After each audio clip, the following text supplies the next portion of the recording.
You said that particularly cocaine ang tinitest ninyo. Why cocaine? Yun po yung hiningi niya Hiningi ni nung pasyente. sino pasyente? Si Marcos po. President Marcos. Then, Senador Marcos. Matapos aminin ng St. Luke's na isa lamang ang ipina-drug test noon ng dating senador na si Bongbong Marcos Jr., resulta na inilabas noon ng kampo ni PBBM, ikinagulat ng nasa loob ng Senado. Narito ang buong detalye. Ngunit bago tayo magpatuloy, huwag kalimutang i-like, share, subscribe, and click the notification bell for more updates and for more upcoming videos. Maraming salamat! Tila nasukol nga raw dito ang mga tauhan ng St. Luke's Medical Center sa Taguig City na umano'y aksidente nitong naamin sa Senate hearing na imbis na sa lahat ng drug test ang gawin ng nooy dating senador na si Bongbong Marcos ay tila cocaine lamang ito at nagpagawa pa ng examine noong kakandidato ito sa Pangulo noong taong 2022. Nagulat ang senador na si Ronald Bato de la Rosa nang mismong galing sa bibig ng medical analyst at doktor na nagsagawa ng urine test ni PBBM na ito mismo ang lumapit sa kanila para magpa-test ng droga. Ngunit laking gulat nga raw na imbis lahat ng uri ng ipinagbabawal na gamot ang dapat ilagay sa listahan na ititest kay Bongbong Marcos, bakit tila raw pinili lamang nito ang pag-undergo ng isang clinical laboratory. Maging ang senador na si Cheese Escudero ay nagulat sa nasabing revelasyon. Ayon kay Senator Bato de la Rosa, mukhang hindi raw kapani-paniwala ang ganitong uri ng drug test at bakit may mga pamimiling naganap. Bilang dating hepe ng Philippine National Police, pagpatotoo pa ni Senator Bato de la Rosa, ngayon lang umano siya nakakita ng ganitong uri ng drug test na selected lang ang ipinai-examine sa isang ospital. Paano raw kung nagnegatibo sa cocaine at nagpositibo naman sa iba pang droga? Paano raw ito mahahabol ng ospital ngayong sila mismo ang nagsagawa ng piling drug test item? Panoorin ang nakakagulat na revelasyon sa Senate Committee on Dangerous Drugs kung saan aksidente nga bang nilaglag ng St. Luke si Pangulong Bongbong Marcos. At ibinuking na sa halip na sa buong drug test examine o drug test item list ang examine nito noong 2022, bakit tila namili at sa cocaine lamang ito nagpa-drug test sa St. Luke's Medical City sa Taguig?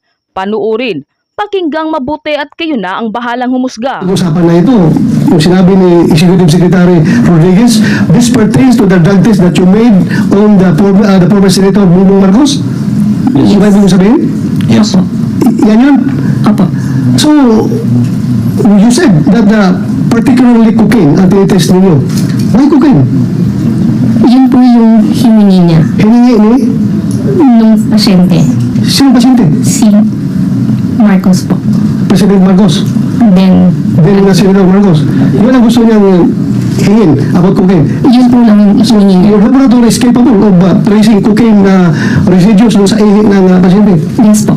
So, iba yung ginagamit nyo sa cocaine, iba yung ginagamit nyo sa Cebu. Iba rin gagamitin ninyo sa marijuana. Am I correct? Opo. Pero kung ako okay na ako, pupunta ako doon sa'yo, I want a drug test. Anong gagamitin ninyo? Kung ano po yung hingin niyo? Oh, may ganun ba na hingin? Kasi lahat ng tao dito sa Pilipinas magpa-drug test. Kung hindi ba nagtatanong na i-test nyo ako sa cocaine, i-test nyo ako sa Cebu, i-test nyo ako sa marijuana, wala. Pupunta ako sa inyo, magpa-drug test, para pag mag-negative, dali ko yung dokumento, nag-apply ako ng trabaho. Yun lang naman ang ginagawa natin. Hindi naman kami nag-request sa inyo ng i-test nyo ako sa cocaine, i-test nyo ako sa Cebu, i-test nyo ako sa marijuana. Hindi pupunta ako sa inyo, please, conduct drug test. Oh, negative. Salamat. Dali ko ito sa in-apply ako ng trabaho. Oh, wala ako negative ako. Bakit in-specify na cocaine? Please continue. At saka yung sige. Well, continue. St. Luke's. So, head po ako ng drug testing laboratory ng St. Luke's Medical Center, Global City. So, yung 2 minutes and 54 seconds po, kaya po talaga ng drug testing kit. Mabilis po lumabas yung resulta. Yung mga sinasabi po nilang 5 minutes, yun po yung maximum time na i-allow namin na lumabas yung line ng drug test. Pag lumabas po yung linya, hindi na mawawala yung negative na kayo. Pero yung naghintay kayo na mag-a-appear yung linya, hanggang 5 minutes po yung maximum. So, we can get, 40 to 50 seconds, may resulta na po. 40 to 50 seconds, may resulta na. So yung doubt nila na 2 minutes so fast is not improbable and is not impossible. Correct, sir. Correct? Yes, sir. Okay. Pili ka sa lumabas, Doktora.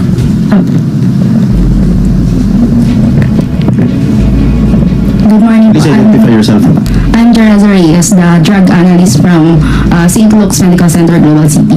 So as the analyst po, yes, may labas po na line. So sa drug test kit po natin, meron dun yung control line at saka yung line for the drug analyte. So dun po sa resulta, may lalabas po dapat siya talaga na line as negative. Negative. Yes. Negative. Yes po. Alright. Will that satisfy everything? Mr. Chairman. Yes, Mr. Chairman. go ahead, Senator Escudero. Permission of Senator Jinggoy. On this point, Dr. Fernandez, and to Ms. Reyes, yung 2 minutes and 54, 57? 54. Ito yung oras na lumipas mula nung inilagay yung sample dun sa makina hanggang lumabas yung resulta. Tama po ba? Sir, hindi po makina.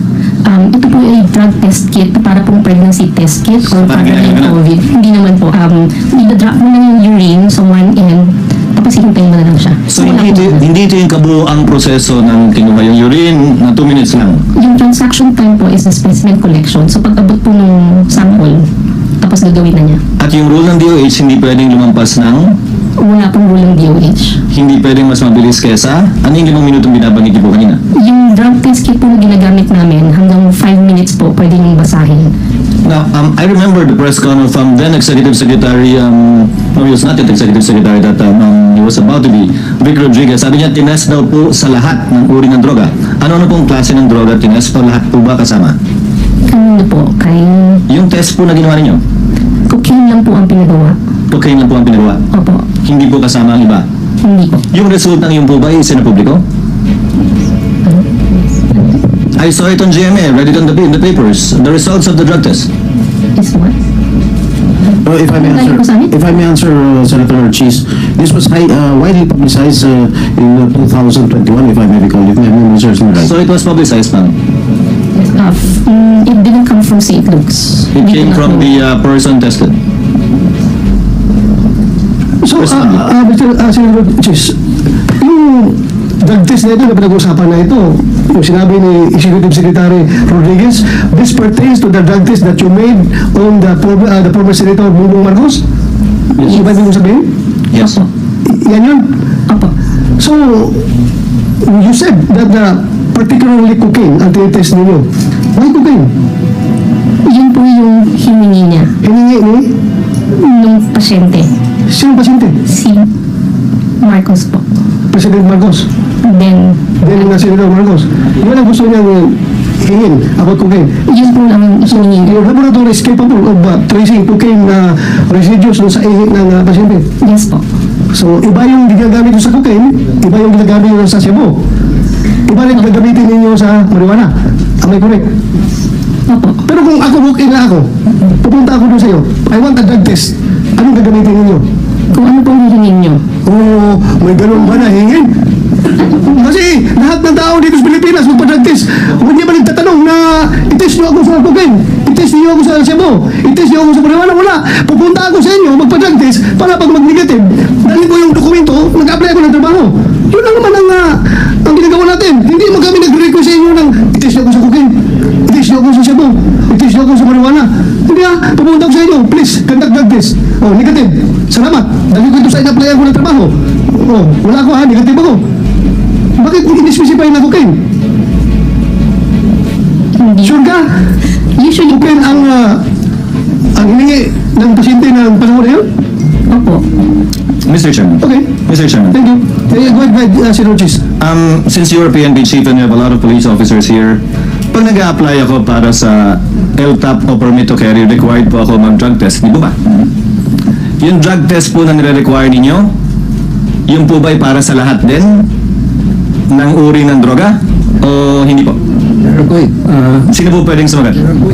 Thank you, Your Honor, and good morning to our honorable senators. Yung requirement for drug test, these are one of the requirements for people applying for driver's license, permit to carry firearms, yung ating license to own and possess firearms. Meron din pong required random testing for secondary and collegiate level student. Random testing po. Tinatanong ko po yung nag-a-apply para sa permit to carry firearms. Yes, kailangan po yan. Kailangan po na Lahat po ba ng droga tinetest? shabu and marijuana po ang Oo, edi pag nagkukukin ako, apply ako ng lisensya, pwede. maring makalusot po kasi po yun po yung That was nice with the chairman's point, ah. See that? So, for license to carry firearm outside of residence, ang tinetest lang po ng PNP ay shabu at marijuana? Yan po yung predominant. Yes or no, sir? Meaning, apparently there are different tests. Yes or no, sir? Recording in Yes, sir. progress. Number 2, drug test for driver's license. Ano na po yung tinetest? Ganun din po. shabu lang. Po ay marijuana, per marijuana. And marijuana. So yan po yung nire-require ng gobyerno? Sa mga pagkakataong nire-require ng drug test? Kasi po iba-iba pong reagent na ginagamit dyan eh. At itong shabu and marijuana being the predominant drugs na ginagamit natin, yan po yung marami na tayong reagents. Sir, saan po nakasulat yan? Na shabu and marijuana lang ang test natin? Wala naman po, pero yan po yung practice na ginagamit natin. No, on the part of PIDEA and especially on the part of the Dangerous Drugs Board, you are the part, especially the DDB, which is policy making, I think this fell into the cracks. Sino nagde-determine yung bumibili ng testing kits? Where is the policy coming from? Bakit sino nag-decide at nagsabing marijuana lamang at shabu? Meron pong dalawang test na ginagawa eh, yung screening and yung confirmatory.